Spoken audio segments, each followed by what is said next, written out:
Hi, my name is Jessica Uberuaga. I'm sitting here with Elias with the Man Cave Chronicles, and we are here to talk about my new film, Incarnation, which is out right now on iTunes, Amazon, Vudu, and all the streamers.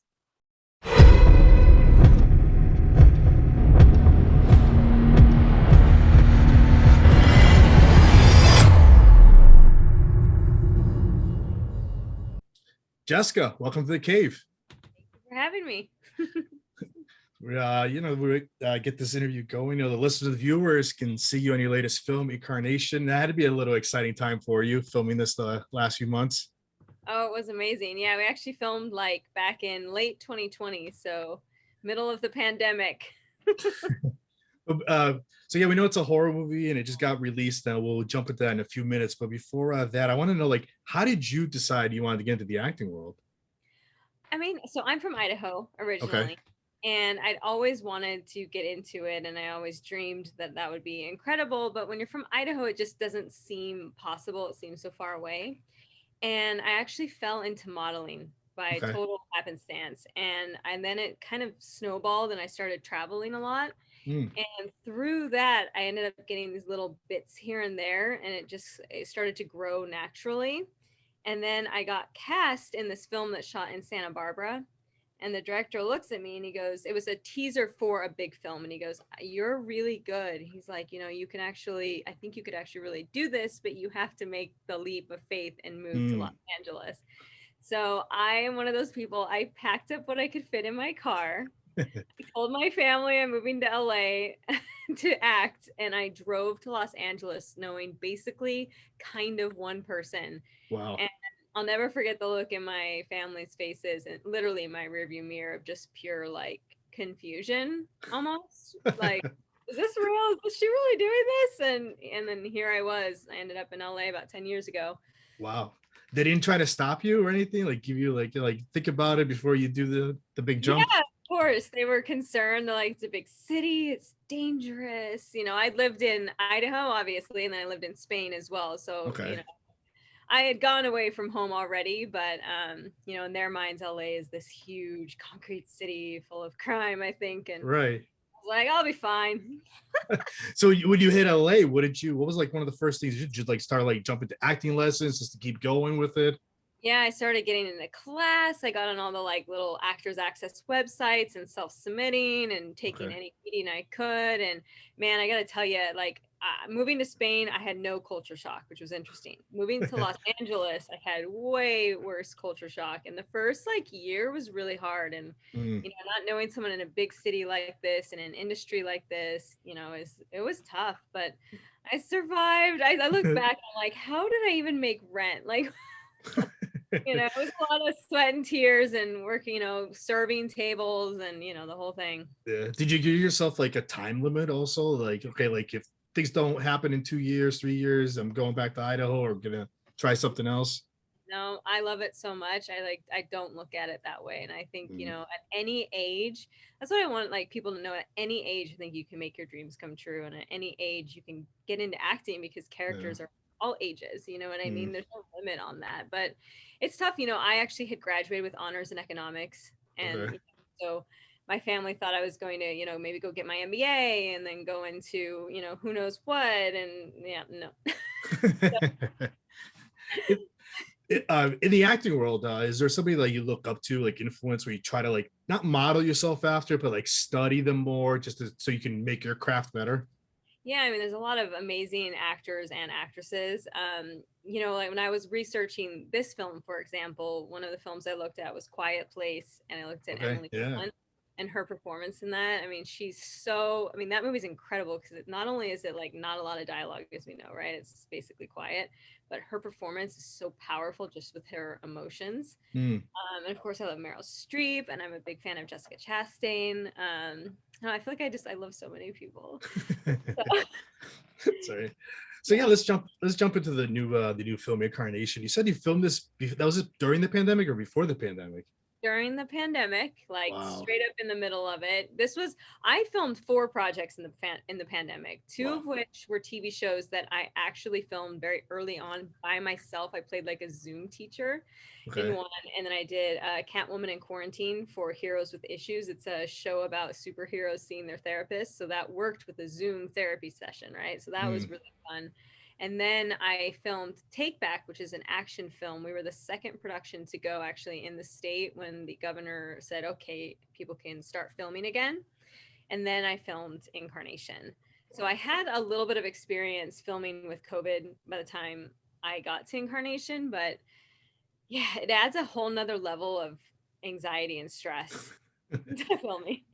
How did you get approached for this project? And after that, tell us a little bit about like what the movie is about. Yeah, so when I was on set of Take Back, the film that I Okay. was telling you I filmed prior to this, the director came to set to visit the producer actually of Incarnation, not the director of the film I was filming. And the producer suggested, he goes, I know you're casting for your horror film. I feel like you should look at Jessica. And so he saw me there, and I play like a pretty messed up character in that, so like tons of makeup on, I'm a drug addict or whatever. And then he was like, that Jess is so different. But he ended up saying, I like her acting. And we sat down and talked. And, Mm. about an hour into the conversation, he goes, you know what? I'm sold. You are my Jess. So that's how I got cast. That's how I met Isaac. It's funny how like your character's name is Jessica, also Jess. Isn't that a coincidence, by the way? Which probably a lot of people are like, that's not a coincidence, but it is. He had written it as Jess. Yeah. Wow.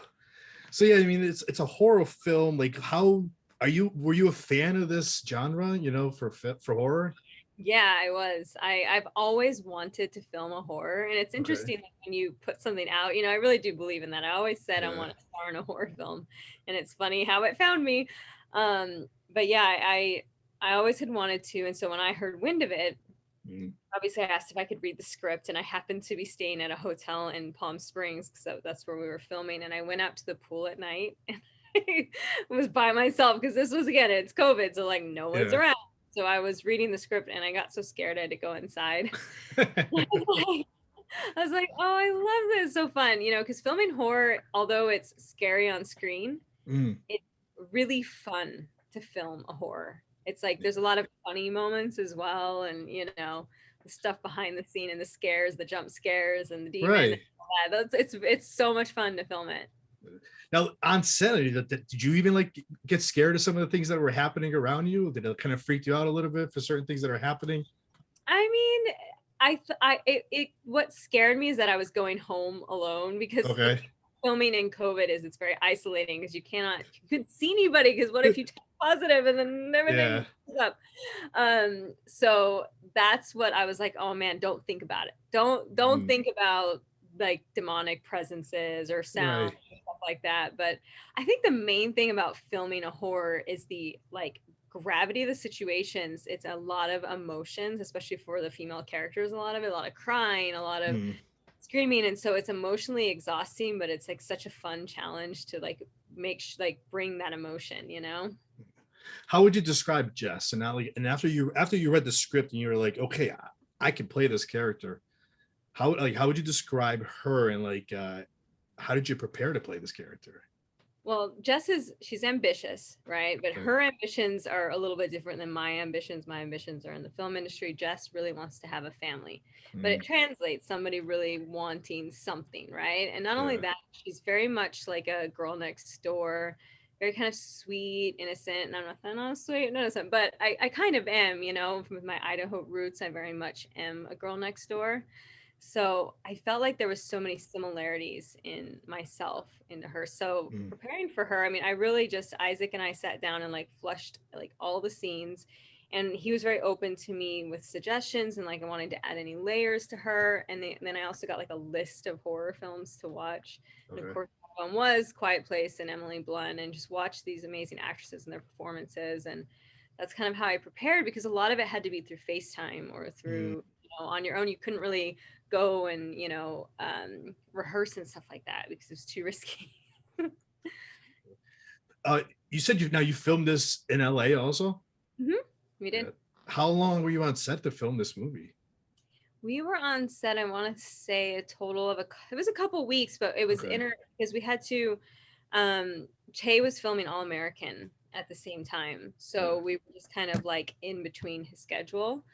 Busy guy, lucky guy. Oh yeah. He was amazing. But, and then also, we had Mickey Rourke was attached first, and then we ended up, there was a conflict with Mickey, so we ended up getting Michael Madsen. So, and then Because I we were working with his schedule too.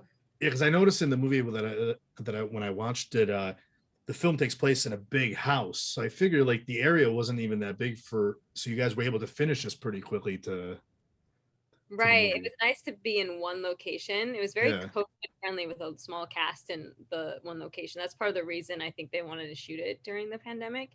But yeah, that house, it is in LA. It's up in the valley and it does exist. Yeah. And, Oh. they're pretty Yeah. creepy house at night, Yeah. huh? I don't want to stay Right. there by myself, that's for sure. What did you love about this character? I mean, I guess I just loved her, like, her want for a family like that. She Okay. really, really wants a family. So she really loves her husband, really, really Mm, wants to have a baby. And I love that she was willing to, like, I mean, so basically the storyline is, uh, this demon starts to kind of like seduce them and kind of get them to invoke it, right? yeah. So some of the stuff that starts to happen later on the story isn't necessarily Jess and Brad and what Jess and Brad would do. Yeah.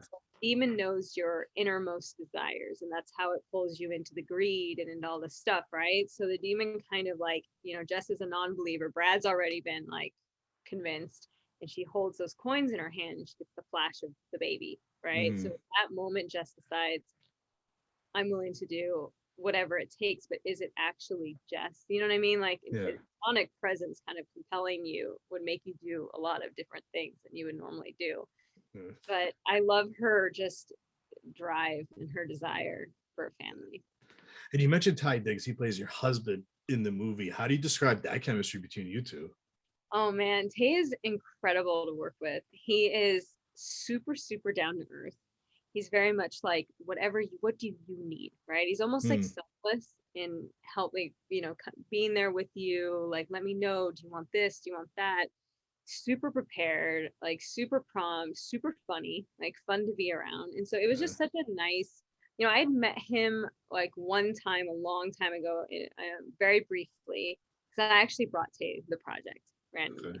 So I met him through a friend, and then I randomly hit him up again through my friend and said, "Hey, do you think Tay would be interested in this?" And he read the script and loved it and came on board. But we only met like, again, because of COVID, we sat down like once with the producer and Wow. director and once prior. We just kind of had a natural chemistry. He makes you feel very much at ease. So yeah, I feel like we have That's a really good. great thing. Yeah. Yeah. And you mentioned Michael also. Like, is it just me or he kind of just looks like he scares you, even just like trying to talk to Yeah. him? He's, first of all, he's like an icon, right? And Yeah. he is so nice. He's such a nice guy. And he's so talented. He just does little things, like even things that didn't make the movie that I saw him do on set, just like Okay. improvising lines and doing like weird things. Because Peter is a character. He's a strange guy, Right. right? So Michael kind of really brought that to life. And man, he's amazing. I wish we could have worked with him more. I mean, I had so much fun on set with him when he was there. Now the movie just got released a few days ago. How can the listeners or the viewers that are tuning in, how can they watch it? Well, it's on iTunes, Amazon, Vudu, pretty much any streamer right now Okay. you can see it on. So if you just go to like horror, it's actually been in the top horror on iTunes, in the top horror list, which is exciting. So So yeah. when you had the premiere a few days ago, when your friends and family watched it, what was their reaction after the movie finished? What did they tell you? Oh man, I've been getting a lot of like messages on Instagram and from friends and family and fans and just saying like, we really love your movie, your performance was really great. Mm, It's been, I don't know, I've been feeling so grateful and so blessed. And the premiere, it was that week where it was very hot in LA for the Super Bowl. And then we just randomly the next day, which is the day of the premiere, it started raining and oh, it was cold, but it was an outside premiere on this amazing theater's rooftop. And so it was very chilly, but it was such a fun experience. The premiere was Oh man, it was great. I wish it'd been a little warmer. Everyone was like, but you know, that's when you're like, man, people love me because here they are in the cold. You know, I got my Right, right. family are amazing. But yeah, I've been getting a lot of compliments. My mom, though, man, she could not separate. My mom has a hard time separating characters from me, and so if something bad happens to me in the movie, she just gets very distraught. I'm like, Mom, it's not real. And she's just Yeah. like, oh my God, I'm pregnant. I was like, Mom. Yeah. So, so now, what's next for you now? Do you have any other projects you could tell the listeners and viewers about that you got coming up or you're working on? Yeah, I have a TV show releasing soon from Sony Crackle. I don't know the date yet, but it's called Salvage Marines. It's Okay. basically like post-apocalyptic, All right. with many worlds, and their existence is, kind of in a bad place. And so basically, you get drafted into this thing called the Salvage Marines, and I play a Okay. Salvage Marine, and you go and you're fighting for humanity, essentially. So we shot that in the heat in Louisiana in flight suits and metal armor. Woo, it was hot, but it was amazing. So that should be releasing later this year. And then yeah, I'm in talks on an action comedy with someone I've worked with before. So working That's on getting awesome. on film, and yeah, super Yeah. excited. You mentioned Sunny Crackle, and it's like funny how like so many streaming services these days that you have a really good shot of like working on something.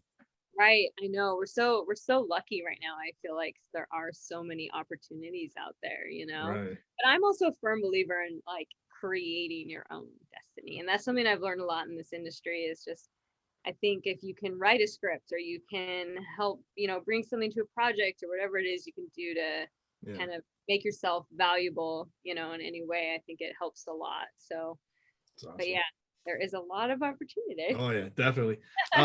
Lastly, how can the listeners and viewers find you on social media? Okay, yeah, it's very easy because I am the only Jessica Uberuaga in the world. So it's just my name, Jessica Uberuaga, which is Uberuaga, like the Uber, like what you hail to get places. Yeah. Uaga, but Yeah. Jessica, this is great. Thank you for coming on, and good luck. Hopefully the film hits #1. I hope so too. Thank you for having me. I really appreciate it.